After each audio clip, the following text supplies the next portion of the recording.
Good morning. I call this hearing of the African Affairs Subcommittee of the Senate Foreign Relations Committee to order. I am very pleased to chair this nomination hearing of the Senate Foreign Relations Committee Subcommittee on African Affairs for Linda Thomas Greenfield to be Assistant Secretary of State for African Affairs, James Entwistle to be Ambassador to Nigeria, Patricia Haslak to be Ambassador to Ethiopia, Ruben Brigady to be the U.S. Representative to the African Union with the rank of Ambassador, Stephanie Sanders Sullivan to be Ambassador to the Republic of Congo, and Patrick Gaspard to be Ambassador to South Africa. I welcome each of the nominees and their family members who are here to support them.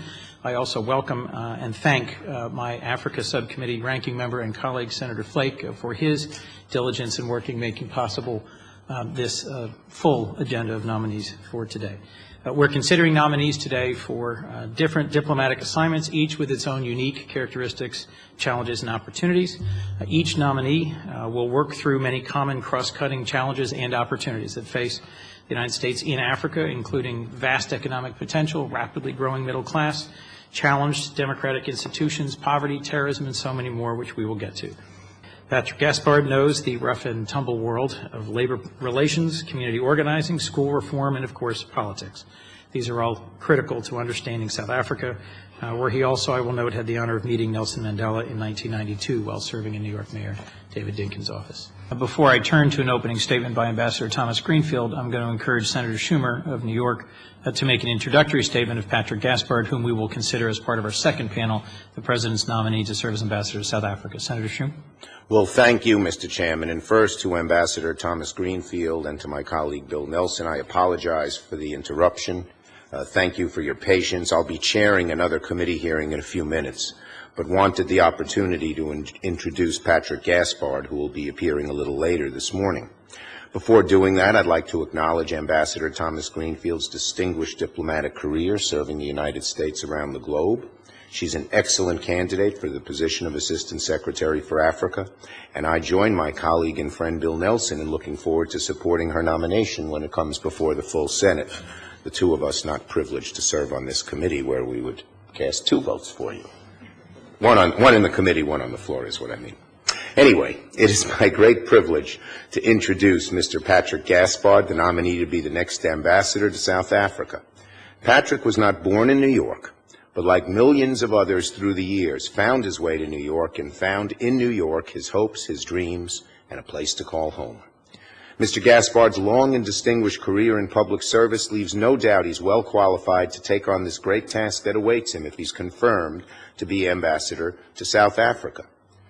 Patrick was born in the Democratic Republic of the Congo to Haitian parents. Returning to the African continent will bring Patrick full circle.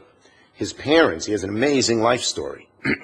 Patrick's parents moved from what was then Zaire, from their native Haiti, following an appeal from Prime Minister Patrice Lumumba for French-speaking academics of African descent. Patrick then moved with his parents to New York when he was just 3. He grew up on New York City's Upper West Side. He lived there till he was 11, like many Manhattanites, migrated to the great, often forgotten outer boroughs. He moved in a fine, beautiful, middle-class neighborhood that I ride my bicycle through frequently, St. Albans in southeast Queens. He then got into one of New York City's finest public schools, Brooklyn Tech. Go Engineers. That's a lot better than Stuyvesant's nickname. They're the Peg Legs. Can you believe a team calls itself the Peg Legs? Only in New York. Before going on to attend another great New York institution, Columbia University. Patrick worked his way up in New York City politics. He played a key role in helping David Dinkins become New York City's first African-American mayor in what was to become a historic campaign. And, interestingly and relevantly enough, one of his signature achievements working for Mayor Dinkins was spearheading a trip to South Africa for the mayor's cabinet members to meet Nelson Mandela in 1992, who 2 years later would go on, to become South Africa's first democratically elected president. He then went on to work for almost a decade as Executive Vice President for Politics and Legislation for 1199, the SEIU United Healthcare Workers East Labor Union. That's the largest local union in America. It's one of the strongest, one of the best organized, one of the most effective, and I say this, I think this is not without exaggeration. It was Patrick and his team that were one of the most effective at building any union organization that I've been familiar with, and they now have over 300,000 members. In 2004, he became National Field Director for America Coming Together. He oversees a paid staff of 80,000 people dedicated to getting out the vote.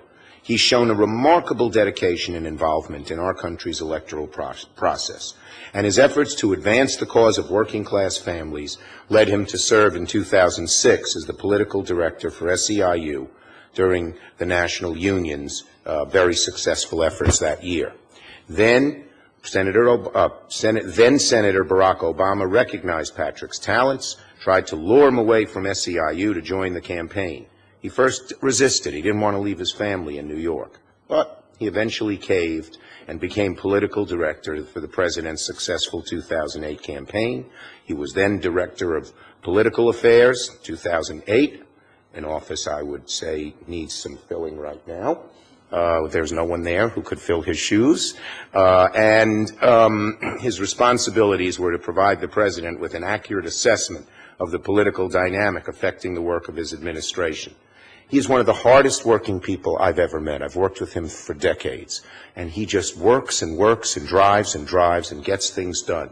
But he's a good listener, he's a polite and thoughtful fellow, and he's had a great career already.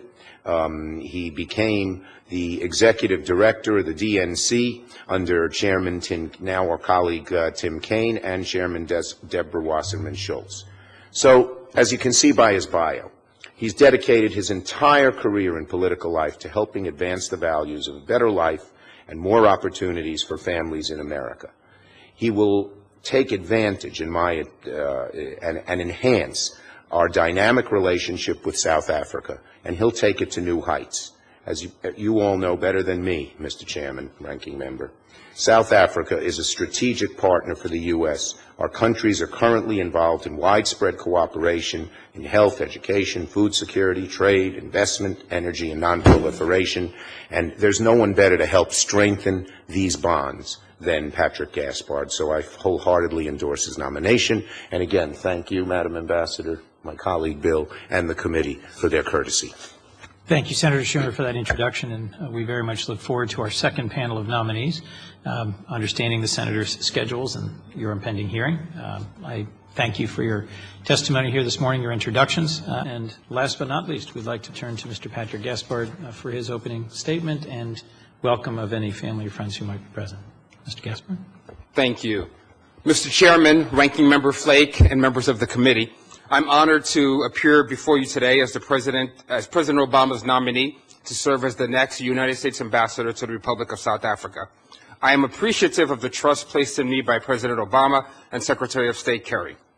Please allow me to acknowledge and thank my son and daughter, Indigo and Sibel, and my wonderful wife, Raina, who has worked as an educator and who takes to heart our obligation to provide opportunity for all young people. And let me especially thank Senator Schumer for his earlier very kind and generous introduction and for his principled leadership.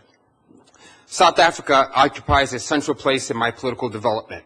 My forays into the early anti-apartheid movement as an activist and the success of that movement in raising the consciousness of the world gave me an early sense that justice can be attained by ordinary people who labor with aspirational urgency.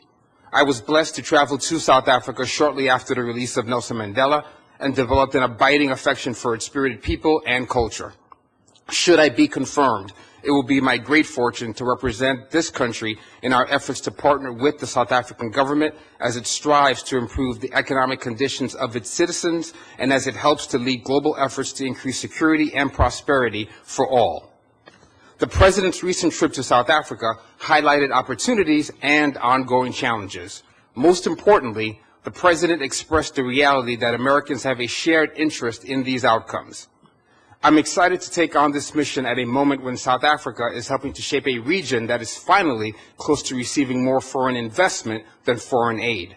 Should this committee recommend my confirmation, my service in government, politics, and the trade union movement will make me a successful envoy at this critical juncture when South Africa is negotiating the relationship between labor and industry while tackling stubborn income disparities. South Africans are rightly proud of the progress they've made in their 2 decades of post-apartheid governance. They've tackled innumerable problems with unmatched resolve. The much-documented crisis in HIV, sustainable housing, and widespread poverty have galvanized the nation into noteworthy accomplishments. South Africa is currently administering antiretroviral treatment to a staggering 1.6 million people, and the government has risen to take responsibility for care and treatment programs in the next 5 years. Entrenched poverty is a persistent drag, but the country's developed institutions that routinely deliver support grants for children and pensions for millions. There's much that needs improvement, but there's a foundation for lasting change. The U.S. has an ongoing vital role to play in President Zuma's efforts to improve the quality of and access to education, the struggle to combat high unemployment, and by extension, the epidemic in crime. Beyond our aid, though, our technical assistance is a great contribution, but our greater contribution will be in stimulating private sector investment and trade. This will be a major priority for my mission if I am confirmed. As we move towards negotiations on the renewal of AGOA, we must work with our South African partners to enact policies that benefit workers and businesses on both sides of the Atlantic. South Africa has a leadership influence that extends throughout the continent, playing a key role in Madagascar, the DRC, Sudan, South Sudan, and in ensuring that Zimbabwe's upcoming elections are peaceful and credible. We'll continue to partner with South Africa on these and many other regional and global issues.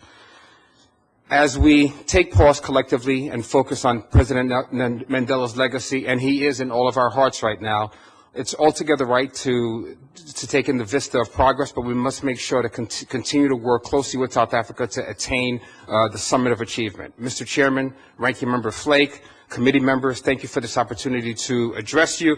If I'm confirmed, I look forward to working with all of you to strengthen this important bilateral relationship. Thank you very much, Mr. Gaspard. Mr. Gaspard, with the Zimbabwe elections coming up, I think South Africa has played a more useful role this time in the lead up to the elections and statements that have been made by the South African government. What can we do in terms of the mission in the outcome? You'll get there after the Zimbabwean elections have happened to ensure that we can help as much as possible aid that transition to democracy. All of us know that those countries in the region, particularly South Africa, will have the biggest impact on where we go in Zimbabwe. What can we do? How can we help South Africa help Zimbabwe in this regard? Thank you for your question, Senator. As Ambassador Linda Greenfield Thompson rightly pointed out earlier, we need to make certain that we're doing all that we can to increase capacity between election cycles and to be mindful of transparency issues and democratic capacity issues when elections are not being litigated. You're right, Senator. South Africa has played a helpful and useful role of late. Of course, we should all be encouraged by the March referendum in Zimbabwe, which was relatively peaceful and enabled the people of Zimbabwe to go to the polls to vote for term limits and other electoral reforms. Should there be challenges in this upcoming election, I'm certain that our ambassador in Zimbabwe, working with forces there in country, and then partnering, of course, with us in South Africa, will do all we can to elevate any crisis that arise from that outcome, and we'll make absolutely certain that in our conversations with the South African government, we continue to put particular emphasis on rule of law issues in Zimbabwe. I should note that South Africa has its own economic and political interests in a successful outcome in Zimbabwe. We are all, of course, aware of some of the turbulence that's taking place along the border with the recent refugee crisis in South Africa. So it's incumbent upon the South African government to be particularly mindful of outcomes in Zimbabwe. Senator King. Thank you, Mr. Chair, and the members of the committee. I'll begin also with my congratulations to you for your nominations, and thank you for your service. I had an opportunity recently to return from a congressional delegation visit to the Middle East and Afghanistan, where I interacted with a lot of our ambassadorial, State Department, USAID employees, and I'm just struck again and again by the challenges of the work, but even the challenges just of physically moving so often at cost to family. I know there's upsides. I know there's wonderful experiences as well. But as somebody who's been in public life for 20 years and always lived within a 2.5-mile radius of other locations where I've lived. I really honor the incredible sacrifice that family members make, and I want to offer a special congratulations to my friend Patrick Gaspard, somebody I really admire greatly. I'm very excited to see you on this distinguished panel. I'm not on the Africa Subcommittee, Foreign Relations Commission. I don't have the expertise that Chris and Jeff have, but I have a passion for your work in a slightly different way. I think it's been an American tradition to have a foreign policy that moves along an east-west axis. We had a foreign policy that was largely focused on Europe.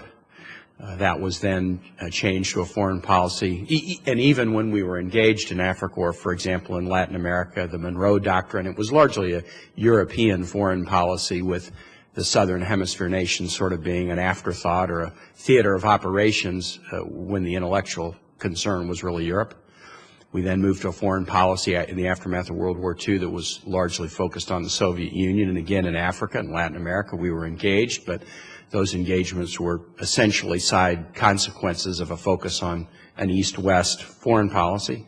We've announced a pivot to Asia that I think is largely a focus on China, again an east-west focus. It's very important that we focus east-west, whether it's the Middle East or China or Europe, but I just have a feeling that the world is going in such a way that America needs a foreign policy that is every bit as much about north-south as it is about east-west. I'm passionate about the Americas, but your work in Africa will involve that same passion of creating a foreign policy in tandem with our President, Secretary of State, Congress, that isn't about Southern Hemisphere countries as afterthoughts or attachments to an east-west foreign policy, but really respects them for what they are, who they are, and especially what they might be. And so I'll just start with that observation and stop. If any of you might have comments on that, I'd love to hear it. But I do think we're entering a new phase of our history where having a foreign policy that has a north-south axis would be the right thing for us to do. And as people who've devoted a lot of your time to countries on a north-south axis, I'd love to hear any comments you might have about that. Mr. Gaspard. Senator Kane, if I can, first, thank you for your incredibly generous comments at the top, and thank you so much for your continued friendship and your phenomenal leadership. I think it's incredible, actually, Senator, when you consider the arc of very recent history. I can remember not long ago being in Soweto right after President Mandela had been released, and observing all of the incredible disparities that existed then and the enormous challenges as South Africans struggled to really have some agency and ownership over their own direction and over their own democracy. And now, today, we're having conversations about the ways in which we need to work with our partners in South Africa to overcome some of the disadvantages that American businesses have in trading with South Africa because of their trade partnership with Europe. So it's incredible to come from a place where people were incredibly disempowered to now being in negotiations with them about increasing access to our market. So it's an incredible period of transformation. There are remarkable opportunities that yet exist, and some enormous challenges. Earlier, Ambassador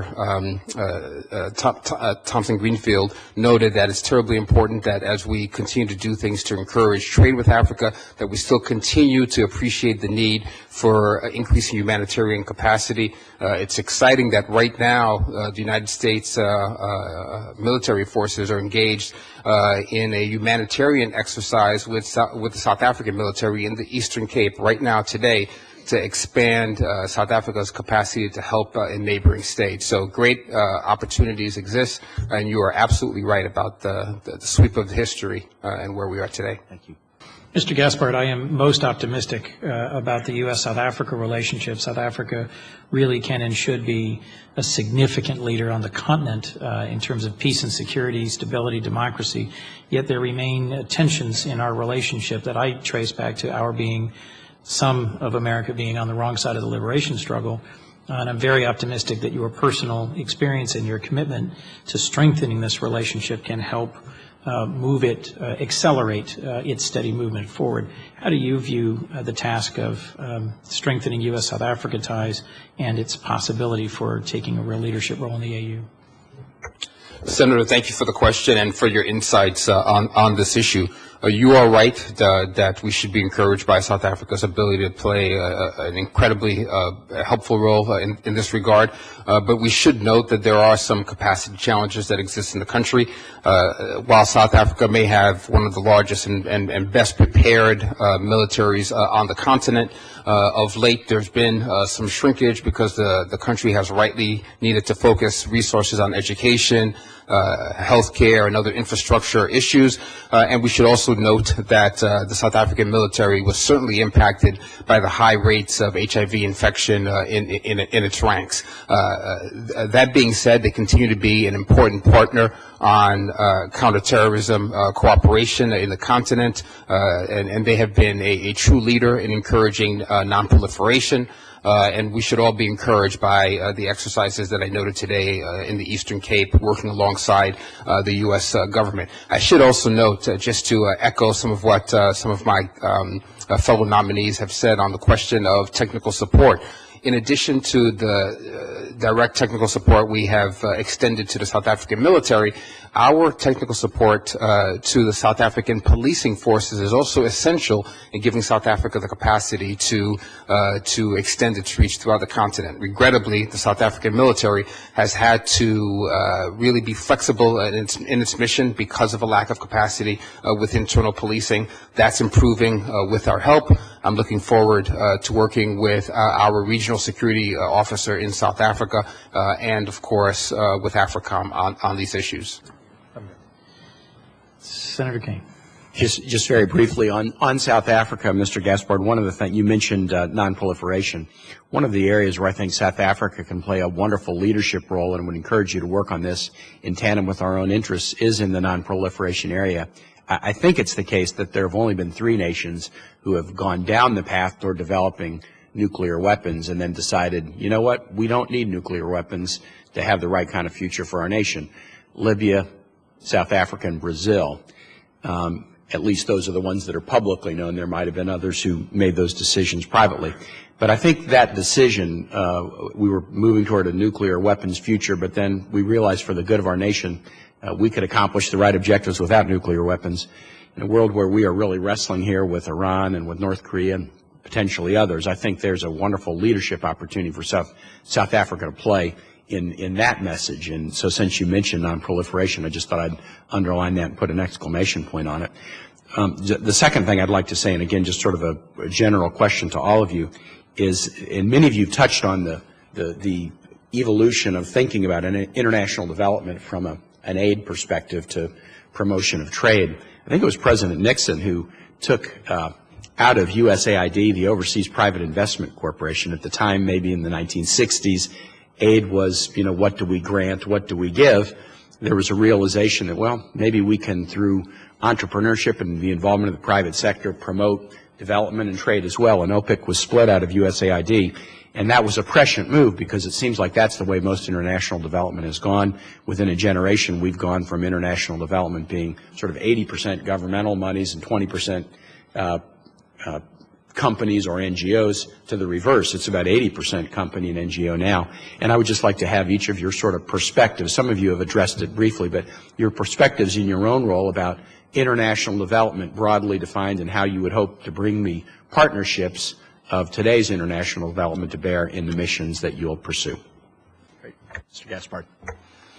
Senator, I would just add that we should appreciate that there's mutual benefit in encouraging this kind of investment. Senator Corker, in many instances, has rightly pointed out that we need to find ways in which we can grow American jobs by investing in increased entrepreneurship and trade with Africa. Very recently, Exim Bank moved significant resources to a company that's building a railroad in South Africa. And fortunately for us, workers in states like Indiana and Michigan have benefited from that one instance. So we need to encourage that, more activity along those lines and recognize our common interest in those outcomes. Great. Thank you very much. Thank you, Mr. Chair. One of them, Mr. Gaspard, as you well know, is the historic investment by the United States through PEPFAR in dealing with what is one of the greatest global pandemics. We have really turned a corner in terms of our relationship with South Africa and country ownership for funding and sustainment of PEPFAR. But in a very vigorous series of discussions I had in South Africa, both in Soweto and in Cape Town, with legislators, with advocates, with providers, and with the health minister, the trajectory of the U.S.-South African partnership in PEPFAR will require, I think, your close attention and will demand some active engagement. How do you see the path forward? How will we ensure a successful transition in terms of full ownership of PEPFAR from the United States to South Africa? And how do we persuade the South Africans that we are not abandoning this core commitment of the United States, that we intend to remain a strategic partner in the fight against HIV/AIDS? Senator, thank you for this question about a core pillar of the South African mission going forward. We should be encouraged by the progress that's been made in South Africa on the question of country ownership of the PEPFAR program. We are well on track to be able to meet the goals, the ambitious goals that were laid out for our 2017 drawdown and for South Africa's increased investment in this realm. There continue to be, of course, some very, very real challenges, particularly as it relates to deficits in personnel in South Africa. There are some real shortages of social workers, frontline nurses who can administer these programs, and there's a need for more technicians as we transfer support from NGOs directly into the government health sector. And in some of the most remote regions of the country, there are still some challenges in getting antiretroviral medications to those who are in need. So real progress has been made, but there's a real challenge before us that I know that working with DERCO will be able to meet. I should also note that when you consider that 60% of new infections in the country are focused on women and girls, there's something that we need to do in particular to make certain that women are receiving not only the aid that they need, but that they are playing a vital leadership role in this transition, because they are most impacted by the outcomes. There are, as you well know, Mr. Gaspard, there are enormous challenges and opportunities here. I'm particularly excited about the skills and strength you bring from your 1199 years to understanding the delivery of health care and the development of a whole new cadre of healthcare workers. There's also across the continent, but in particular in this context, real challenges of gender-based violence as a mechanism of transmission, and real challenges in terms of cultural sensitivity and our investment in delivering the kind of rule of law, accountability systems that allow for respect and protection of women that I think are a critical next step in the work against HIV/AIDS in South Africa. And I'm eager to work with you and support you in any way I can, because these are quite difficult conversations, but ones that must be had, investments that we need to make. A last question for you, if I might, Mr. Gaspard. In my last trip to South Africa, every conversation with a South African official began and ended with AGOA. It was the one thing they wanted to know that we would work steadfastly towards. Senator Isaacson, who's now on the Finance Committee, is passionate and determined to help this happen. Congresswoman Karen Bass has been quite engaged in it. But as we visited several facilities in South Africa, the sort of core question was, has South Africa outgrown AGOA? The luxury car market, that South Africa takes better and broader use of AGOA than any other country. My hope would be that we would seriously consider its scope and whether there are ways that it can be tweaked or retooled so that it will be as effective as possible in opening and sustaining a very real and enduring relationship. Most of AGOA has really had an impact just in textiles and apparel. In South Africa, it's everything from steel to citrus to wine to luxury automobiles, and it's literally billions of dollars a year in trade into the United States market, which I think is tremendous. Sasol also recently made a direct investment in Louisiana in the United States, and I think we are at a critical moment, as you observed, and I had great conversations with the Minister of Trade about this, that we can really talk about a mutual relationship. How do you think AGOA ought to be rebalanced or reconsidered in light of South Africa's growth and progress and in light of the opportunities across the continent and all the other countries to which there are nominees sitting with you today? Senator, thank you for the question. My conversations with you about this issue and conversations with Congresswoman Karen Bass have done much to inform my thinking on AGOA. I think, as you rightly noted, there are many questions about whether or not South Africa should continue to benefit from this program. I think it's important for all of us to appreciate that South Africa continues to be really two countries, two dichotomous countries. We've got one South Africa that, of course, is an important leader, not only in sub-Saharan Africa, but as a member of the BRICS, leads in trade on the continent, and is a place that many would like to go to continue to conduct business. We should also appreciate that South Africa also right now has a formal unemployment number of roughly 25% of the population. That number doubles when you consider youth unemployment. And there are many new university graduates in South Africa who are seriously challenged to find opportunities to employ their new skills. In the decades since AGOA has passed, there are roughly 70,000 jobs in South Africa that can be attributed directly to AGOA trade, and countless others that have benefited from collateral trade. However, there's just so much more that needs to be done in order to close the income disparities in that country. I know that in your conversations with the Minister of Trade in South Africa, you noted some of the ways in which American companies are currently disadvantaged in trade with South Africa. And I think that as we have the conversation about AGOA renewal, it's tremendously important that we make clear that there's a need for those on both sides of the Atlantic to benefit going forward. Thank you. And then last, Mr. Gaspard, just a reflection that I think was encouraging in meeting with South African parliamentarians. I was struck at how many other countries had recently sent delegations to South Africa as a place from which to learn about reconciliation. A team of Iraqis from Iraq's National Assembly had just left and were looking to South Africa as a model for how possibly Kurds, Sunnis, and Shia could learn to live together in Iraq. This is a continent of enormous opportunity and enormous challenges. I am grateful for each of you for your willingness, for your family's willingness to continue in your careers in public service, and I very much look forward to visiting you in your respective countries in the months and years ahead. Senator Kane, any further questions? With that, I would like to thank each of the nominees today. I look forward to voting for your confirmation both in the committee and on the floor. It is my hope that we will accomplish this swiftly. I am very conscious of the pressure on families and the beginning of school years and the need to make transitions and so forth. Any members who were not able to attend today, I will ask to submit any questions for the record by the close of business today so that we can conclude this record in a timely fashion and move towards a business meeting next week. And with that, with my appreciation to my colleagues who joined me today, this hearing is hereby adjourned.